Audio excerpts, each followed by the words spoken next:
मोदी आज सोमनाथ जाएंगे। वहां वो सुबह 10:15 बजे सोमनाथ अमृत महोत्सव में हिस्सा लेंगे। दरअसल सोमनाथ अमृत महोत्सव मंदिर के उद्घाटन के 75 साल पूरे होने के मौके पर मनाया जा रहा है। पीएम मंदिर में खास पूजा, कुंभाभिषेक और ध्वजारोहण में हिस्सा लेंगे। सुबह 11 बजे एयरफोर्स की Surya Kiran team fly past करेगी। इसके बाद पीएम वडोदरा जाएंगे, जहां वो सरदार धाम छात्रावास का उद्घाटन करेंगे। गुजरात दौरे पर पहुंचे पीएम मोदी ने बीती रात जामनगर में रोड शो किया। इस दौरान सड़क के दोनों ओर लोगों की भारी भीड़ थी। मोदी के नारों से पूरा इलाका गूंज रहा था। पीएम ने भी लोगों का अभिवादन स्वीकार किया।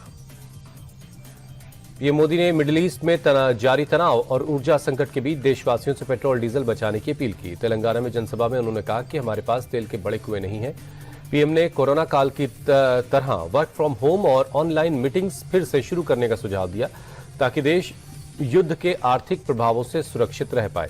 पीएम ने कहा कि पिछले 2 महीनों से हमारे पड़ोस में जंग चल रही है, जिसका असर दुनिया के साथ साथ भारत पर भी पड़ा है। उन्होंने विदेशी मुद्रा बचाने के लिए लोगों से 1 साल तक सोने के गहने न खरीदने की भी अपील की। सीएम विजय की शपथ के बाद तमिलनाडु में 17वीं विधानसभा का पहला सत्र आज से शुरू होगा।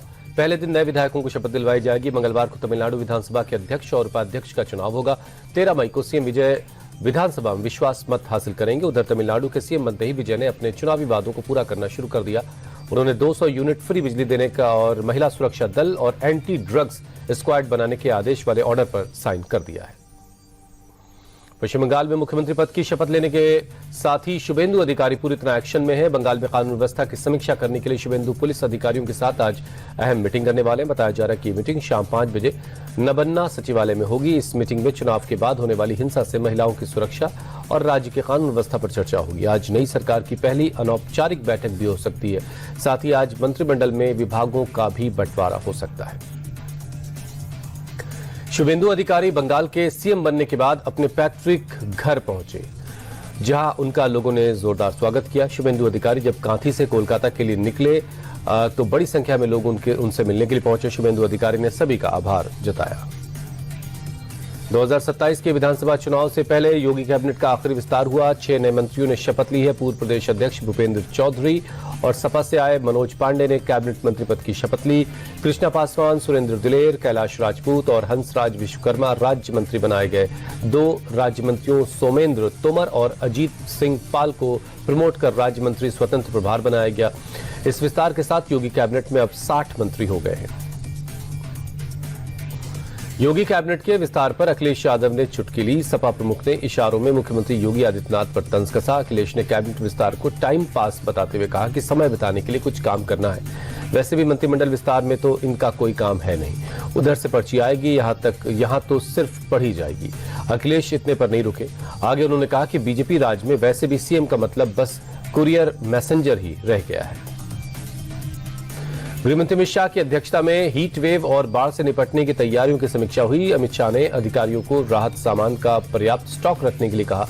अमित शाह ने कहा कि बाढ़ और बारिश की वजह से किसी को कोई दिक्कत नहीं होनी चाहिए। भीषण गर्मी से निपटने के लिए अलग अलग जगहों पर कूलिंग सेंटर्स बनाए गए हैं। अमित शाह ने गर्मी के दौरान पानी की किल्लत पर भी अधिकारियों से अपडेट लिया।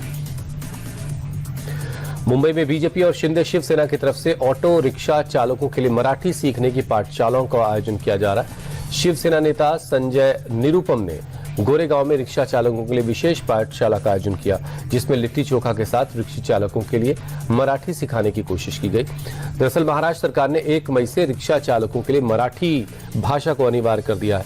हालांकि उन्हें सीखने के लिए अगस्त तक का वक्त दिया गया है। मध्य प्रदेश में जबलपुर बरगी बांध क्रूज हादसे की न्यायिक जांच के आदेश दे दिए गए हैं। मध्य प्रदेश हाईकोर्ट के रिटायर्ड जज संजय द्विवेदी की अध्यक्षता में राज्य सरकार ने 1 सदस्यीय जांच आयोग का गठन किया है, जो कि 3 महीने के अंदर अपनी जांच रिपोर्ट सरकार को सौंप देगा। 30 अप्रैल को हुए इस हादसे में 13 सैलानियों की मौत हुई थी।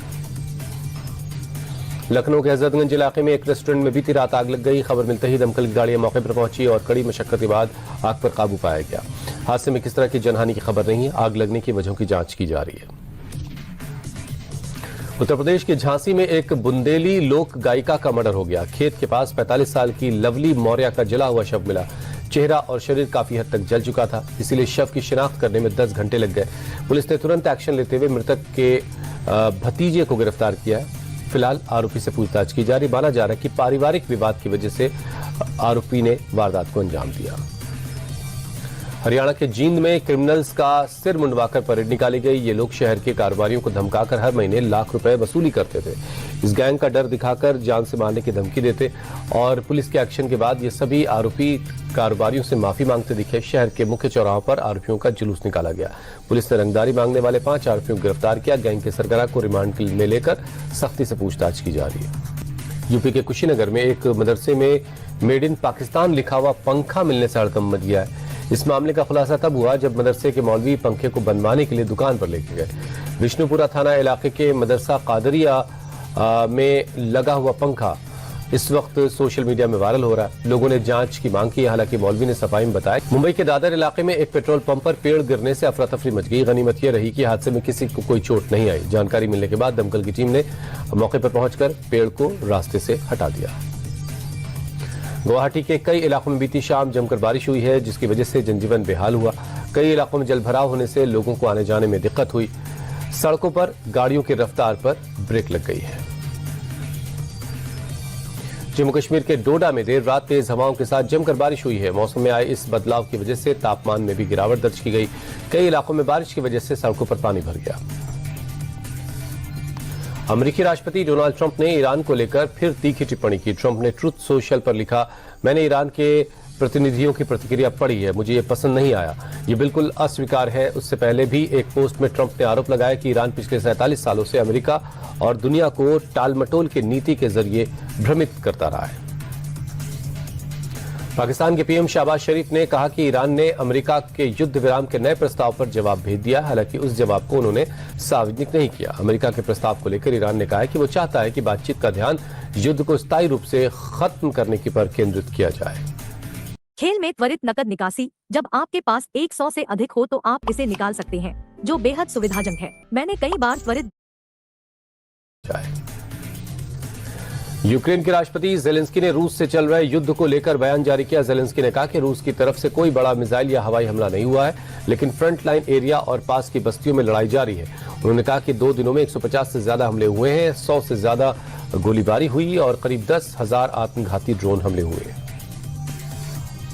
पाकिस्तान में आत्मघाती हमले में पुलिसकर्मियों की मौत के मामले में जिम्मेदारी पाकिस्तान तालिबान से अलग हुए एक गुट ने ली। खैबर पख्तूनख्वा प्रांत के बन्नू जिले में एक सुरक्षा चौकी पर आत्मघाती हमलावर ने विस्फोटकों से भरी गाड़ी में विस्फोट किया। इस हमले में 14 पुलिस वालों की जानें गईं। नीदरलैंड के पूर्वी शहर आइंडहोवन में हंता वायरस से प्रभावित क्रूज जहाज के यात्रियों को लाया गया है। उन्हें एक डच विमान से ले जाया गया। यात्री मास्क पहने और अपने सामान से भरे सफेद प्लास्टिक बैग लिए हुए रनवे पर उतरे। डच विदेश मंत्रालय के मुताबिक विमान में सवार 26 लोगों में 8 डच नागरिक हैं, जबकि बाकी Bharat, Germany, Argentina, Belgium, Greece, पुर्तगाल, यूक्रेन, ग्वाटेमाला, फिलीपींस और मोंटेनेग्रो के लोग हैं।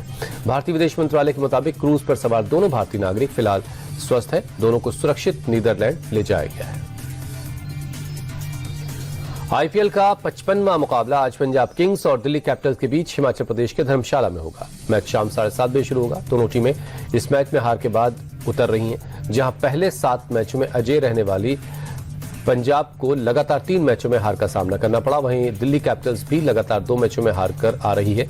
हेड टू हेड रिकॉर्ड की बात करें तो दोनों टीमों के बीच अब तक कुल 35 मुकाबले हुए, जिनमें पंजाब ने 18 और दिल्ली ने 17 मैच जीते हैं। आईपीएल के 54वें मुकाबले में रॉयल चैलेंजर्स बेंगलुरु ने मुंबई इंडियंस को 2 विकेट से हरा दिया। पहले बल्लेबाजी करने उतरी मुंबई ने 166 रन बनाए। जवाब में आरसीबी ने 8 विकेट खोकर 167 रन बनाकर मुकाबला जीत लिया। आरसीबी पॉइंट्स टेबल में टॉप पर है। वहीं मुंबई इंडियंस का सफर लगभग खत्म हो चुका है। आरसीबी की जीत के हीरो कुणाल पांड्या रहे, जिन्होंने 46 गेंदों में 73 रनों की पारी खेली। गेंदबाजी में भुवनेश्वर कुमार ने कमाल दिखाते हुए 4 विकेट लिए। आईपीएल के 53वें मुकाबले में चेन्नई सुपर किंग्स ने लखनऊ सुपर जायंट्स को 5 विकेट से हरा दिया।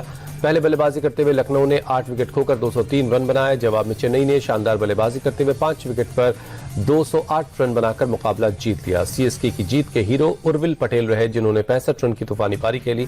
कप्तान ऋतुराज गायकवाड़ ने 42 रन बनाए, जबकि संजू सैमसन ने 28 रन की पारी खेली। लखनऊ के लिए जोस इंग्लिश ने 85 रन और